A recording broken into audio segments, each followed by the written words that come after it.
इस साल राजस्थान बोर्ड के 12वीं कला वर्ग के परीक्षा परिणाम 2022 में अलसीसर स्थित रामलाल शिक्षा संस्थान की सोहा खान ने 500 में से 500 अंक लाकर हर किसी को चौंका दिया। सोहा खान के इस कीर्तिमान की चर्चा पूरे देश भर में हुई। बेशक सोहा खान ने यह कामयाबी अपनी मेहनत के बलबूते पर हासिल की, लेकिन इस कामयाबी में उनकी स्कूल की भूमिका भी कुछ कम नहीं रही। हम इस वीडियो में आपको सोहा के स्कूल रामलाल शिक्षण संस्थान के बारे में ही बताने जा रहे हैं, जो आज पूरे राजस्थान में एक आदर्श स्कूल के रूप में देखा जा रहा है। इस स्कूल की स्थापना सन 2004 में मनफूल सिंह श्योराण द्वारा अपने पिताजी स्वर्गीय श्री रामलाल जी की स्मृति में की गई। कॉलेज की पढ़ाई पूरी होते ही मेरिट के आधार पर 20 दिन में ही कॉलेज लेक्चरर बन जाने के बाद भी मनफूल सिंह श्योराण ने जिंदगी में कई उतार चढ़ाव देखे। उन्होंने बताया कि करियर की शुरुआत में ही लेक्चरर की नौकरी लग गई, लेकिन पोस्टिंग अपने जिले झुंझुनू से दूर किशनगढ़ में हुई। थोड़ा समय बीता ही था कि पिताजी ने छोटे भाई की पढ़ाई यह कहकर रुकवा दी कि एक बेटा जब लेक्चरर बन गया है तो दूसरा घर की खेती बाड़ी संभाल ले। छोटे भाई की पढ़ाई में रुकावट ना आए, इसलिए नौकरी छोड़ अपने जिले गांव अलसीसर वापस आ गए। राजस्थान यूनिवर्सिटी के सेकेंड टॉपर रहे मनफूल सिंह श्योराण ने 1985 में बीएड कर झुंझुनू में सेठ मोतीलाल स्कूल में पढ़ाने के साथ साथ बच्चों को ट्यूशन भी देना शुरू किया। वो इसलिए क्योंकि बेहतर शिक्षा के लिए अपने परिवार के 6 बच्चों का भी दाखिला झुंझुनू में करवा दिया था।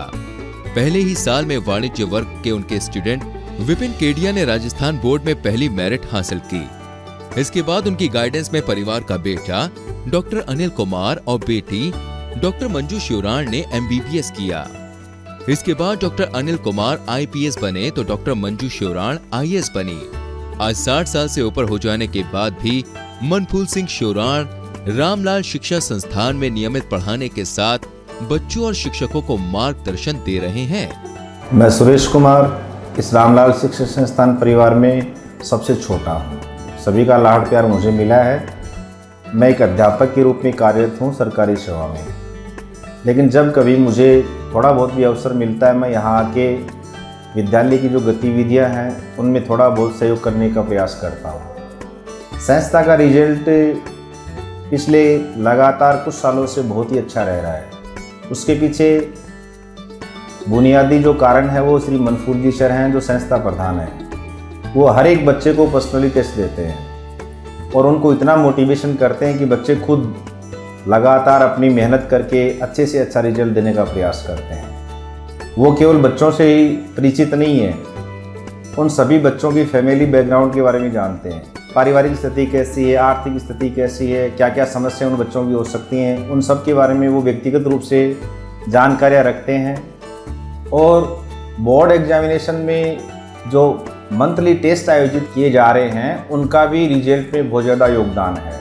हर महीने से एग्जामिनेशन कंडक्ट करवाई जाती हैं, उसके बाद में बच्चों को रिजल्ट बताया जाता है और जो अच्छा स्कोर करने वाले बच्चे हैं उनको समय समय पर पुरस्कार दिया जा रहा है। इन सभी के चलते संस्थान में बच्चे अच्छी रुचि के साथ अच्छा परिणाम देने के लिए प्रयासरत रहते हैं। My name is Ravi Rajotiya. सन 2004 जब ये स्कूल स्टार्ट हुआ था उसी वक्त मैं यहाँ पढ़ने आया था। क्लास 6 से लेकर क्लास 10 तक, यानी कि 5 साल मैंने यहाँ पढ़ाई करी। और मैं ऐसा कहूँ कि वो 5 साल मेरी ज़िंदगी सबसे अहम थे, क्योंकि जो बिल्डिंग होती है उसकी इम्पोर्टेंस उसकी नींव में होती है, फाउंडेशन में होती है। मेरा फाउंडेशन यहाँ से बना, स्ट्रॉन्ग रहा और आगे चलते चलते जो मैंने पढ़ाई करी है तो उसके अंदर मैंने फाइनली जो सर्विसेज मैंने ज्वाइन करी हैं। फर्स्टली मैंने असिस्टेंट लोको पायलट रेलवे के अंदर मैंने ज्वाइन किया, फिर मैंने दिल्ली पुलिस सब इंस्पेक्टर, और राइट नाउ मैं दिल्ली जोन के अंदर सेंट्रल एक्साइज में जीएसटी इंस्पेक्टर के पद पे अपनी सेवाएं दे रहा हूँ भारतीय सरकार को। तो इस स्कूल का मेरे जीवन में बहुत ज़्यादा इम्पैक्ट रहा है। खास करके यहाँ जो टीचर्स हैं उनका जो मेहनत है, मनफूल जी हैं जो अपने संस्था प्रधान हैं, उनकी मेहनत को देखते हैं, उनकी मेहनत को हम आगे इम्प्लीमेंट करने की कोशिश करते हैं। तो फाइनली मैं ये कहना चाहता हूँ कि इस स्कूल में आना मेरी लाइफ का सबसे बड़ा टर्निंग पॉइंट था। ग्रामीण क्षेत्रों में अच्छे शिक्षण संस्थान की कमी रहती है। टीचिंग मेरी हॉबी रही है, मैं बच्चों को पढ़ाऊँ और मार्गदर्शन उनको दूँ। तो इस वजह से मैं रामलाल शिक्षण संस्थान में नियमित रूप से जब भी मुझे अवसर मिलता है, बीच बीच में छुट्टी जब आता हूँ तो मैं बच्चों को पढ़ाने का भी कभी कभी काम करता हूँ। और उनको मार्गदर्शन देता हूं ताकि इस ग्रामीण क्षेत्र से भी बच्चे मेडिकल, IIT, सिविल सर्विसेज और अन्य जो हमारे अवसर हैं उनमें आगे निकलें, आगे बढ़ें। इस संस्था के जो संचालक हैं वो मेरे अभिभावक और गुरु और मेंटर रहे हैं। इस वजह से भी मेरा इस संस्था से जुड़ाव है और मुझे गर्वानुभूति हुई है कि इस संस्था के बच्चे जो हैं वो आज प्रत्येक फील्ड में अपना नाम रोशन कर रहे हैं, आगे बढ़ रहे हैं। मेरे जो इस सफलता का राज सिर्फ मैं अपने गुरुजनों को देना चाहूँगी, क्योंकि मेरे गुरुजनों ने मेरा बहुत ज़्यादा साथ दिया और सबसे ज़्यादा मेरा सम्मान आप मुझे दे रहे हैं। तो इस सम्मान का सबसे ज़्यादा वास्तविक अधिकारी है वो है मेरे टीचर्स। और मैं रामनाथ सिंह संस्थान उस्मानिया विद्यालय में मैं पढ़ी हूँ, इसलिए मैं बहुत ज़्यादा शुक्रगुजार हूँ। और मैंने जो 12th तक एग्ज़ाम में 100% किया वो मैंने इसलिए किया है क्योंकि मैं आज का काम सोच कर नहीं डालती थी कि आज का काम आज ही करना है। और हमारा स्टडी ग्रुप था, इसमें हम जो भी होते थे इसमें, और मेरे जो डाउट थे वो मैं टीचर से क्लियर करती थी और डाउट के हमेशा डाउट नहीं रहते थे। और जो मेरे प्री बोर्ड में जो यानी गलतियाँ होती थी या फिर उन गलतियों को मैंने ना बोर्ड एग्ज़ाम में सुधार किया कि भाई हमने वहाँ गलती की थी इसलिए यहाँ पर नहीं करेंगे। और दूसरी बात है कि मेरा ये रिवीजन सबसे ज़्यादा इम्पॉर्टेंट है, क्योंकि एक बार आप रिवीजन करते हो तो आपको बहुत ज़्यादा मेहनत होती है। गांव में जो बच्चे हैं बहुत योग्यता छिपी हुई है, लेकिन उनको कोई गाइड करने वाला नहीं है। यदि उनको प्रॉपर गाइडेंस मिल जाए ना तो उनको और रिजल्ट पे कोई दिक्कत नहीं है। मुझे भी बहुत साल का गवर्नमेंट कॉलेज का, एडेड कॉलेज का, स्कूल का अनुभव था। तो मैंने और अपनी जो ताकत थी उन गांव की योग्यताओं के साथ लगाया। खास करके माइनॉरिटी के बच्चे बहुत होशियार थे, लड़कियां, क्योंकि उनको पढ़ने का मौका नहीं मिलता था। तो उन लड़कियों ने इतनी जी तोड़ मेहनत की और उनको भी लगा कि भाई हम भी और घर के बाहर निकल कर के बहुत अच्छा कर सकते हैं। तो उनको और माइनॉरिटी में टॉप करना, उनको फिर स्कॉलरशिप मिलने लग गई। उसके बाद भी उनको और इंदिरा प्रियदर्शनी पुरस्कार मिले। घर वालों का भी ये रहा कि भाई चलो अपन और इन बच्चियों को आगे बढ़ाएंगे। आज तो स्थिति ये हो गई कि अब 100 बच्चे मान लो 10वीं 12वीं में 90% से ऊपर 100 बच्चे ला रहे हैं और उनमें खास करके लड़कियां हैं। और लड़कियां इसलिए क्योंकि उनको पहले शहर में जाने के लिए देखो बसों में जाना पड़ता, बसों में इतनी भीड़ थी। अब तो चलो पर्सनल गाड़ियाँ हो गई है, किसी पास मोटरसाइकिल हो गई है। तो उस टाइम में कोई मोटर गाड़ियाँ नहीं थी, 1-2 बसें चलती थी।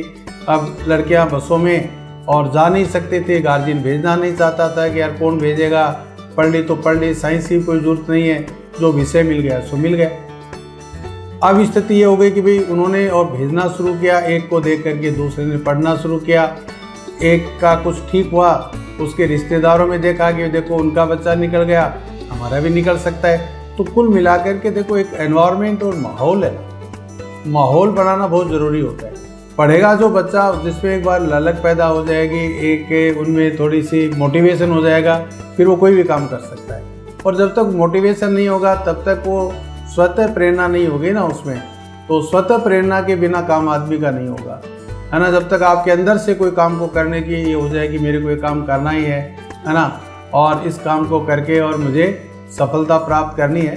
तो देखो आज सारी जो लड़के हैं, कोई ANM है, GNM, खास करके मैं मोहम्मडन कम्युनिटी की बात, अल्पसंख्यक की बात कर रहा हूँ, तो उनकी लड़कियाँ भी आज यूनिवर्सिटी में पढ़ना शुरू कर दिया, राजस्थान विश्वविद्यालय में, दिल्ली विश्वविद्यालय में, है ना।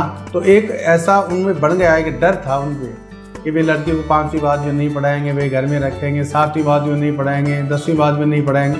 वो भावना जो उनमें थी ना, वो डर जो था उनमें निकल गया। तो वो कोई दिक्कत नहीं है उनके सामने, दिक्कत केवल मार्गदर्शन की है। और वो मार्गदर्शन उनको यदि मिल जाए ना तो वो बच्चे बहुत अच्छा कर सकते हैं।